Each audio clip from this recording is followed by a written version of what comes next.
One of the most common questions I receive or comments I'm given is that people say, I can't meditate. There's no way I can meditate because I can't sit still. I can't stop my racing mind from jumping from thought to thought to thought. And we've all experienced that. We all have had times in our lives where we wonder, okay, if it sounds great to be in the present moment, but how do I really do that? How do I become present when my mind is jumping from here to here to here to here, what we call monkey mind? And the first thing is to realize that that's normal. Having that monkey racing mind is normal. Of course, there are different levels of it, and we may experience it differently than another person, but we all know the experience of having our minds jump from thought to thought to thought, and the difficulty we have in settling or centering ourselves. So first, I would recommend not trying to force the racing mind to go away. It's part of the experience, and so the first step is just to become aware of it. Use the mindfulness practice to just notice. If you're noticing that it's there, you've already developed awareness, that first wing of mindfulness. You've developed awareness of the moment, and then as you have that awareness,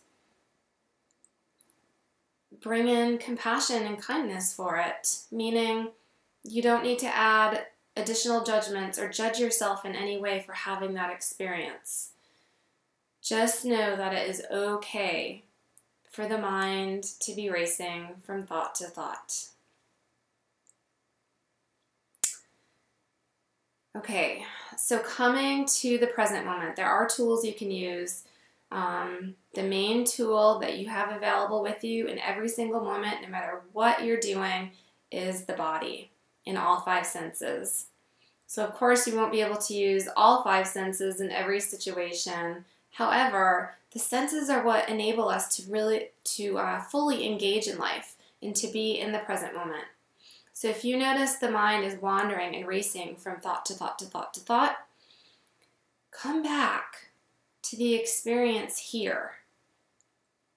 Ask yourself in that situation, what is it I am seeing? Just take a moment of pause and notice what's in your environment. Notice all of the subtle details that we typically miss. The various intricacies of different objects. If you're outside exploring nature, you might notice the leaves on the trees, the movement with any wind. Eventually, you might even begin to notice the space between the leaves.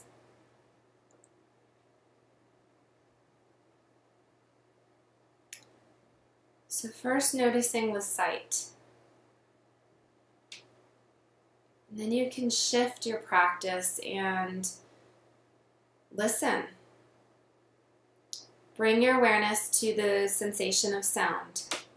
Notice, you might, if you're alone and have the capability to do so, you can close your eyes and become aware of the sounds and allow that to be the focus of your practice. That is what's there in the present moment. Obviously, if you're not alone or in conversation with somebody, you can tune in to the sound of the voice, to be present with that person in conversation. And again, you can shift your attention to smells, noticing any smells in the environment, and the sense of touch.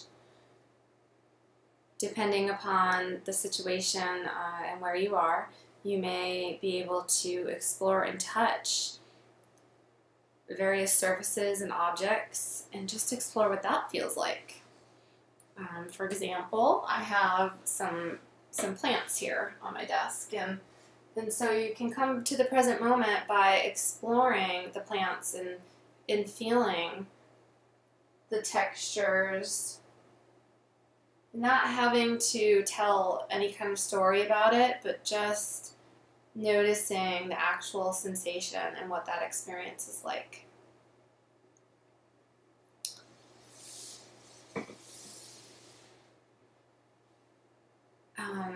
If you are having a snack or a meal, you can become present by using the sense of taste and smell. That's a good time to use both of them. Maybe touch, depending. But no matter where you are, what environment you're in, or what you're doing, that present moment is always there. You can always use the body. It is our greatest tool to arrive in the moment here and now.